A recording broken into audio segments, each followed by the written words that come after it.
Here's how I spent 3 hours at the pottery studio. I was out of town for a few days, and before I left, I put a bunch of pieces into the bisque so that they'd be ready to glaze today. I worked on waxing the bottom of the pieces so that they can be safely put into the kiln, and then I spent over 20 minutes off camera deciding what glaze I should use for these pieces. I'm always super indecisive when it comes to glazing because it really makes or breaks the final piece. Finally, I decided and was able to move on with my life. Special shout out to this matcha bowl that I actually made a very long time ago but had procrastinated on glazing. I finally decided to go with a butter yellow tile pattern.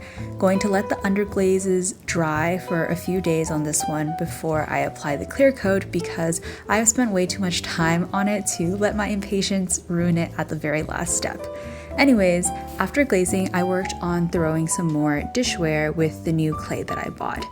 It is my first time really throwing with this new clay, and I thought that was why I was having such a hard time centering this piece of clay.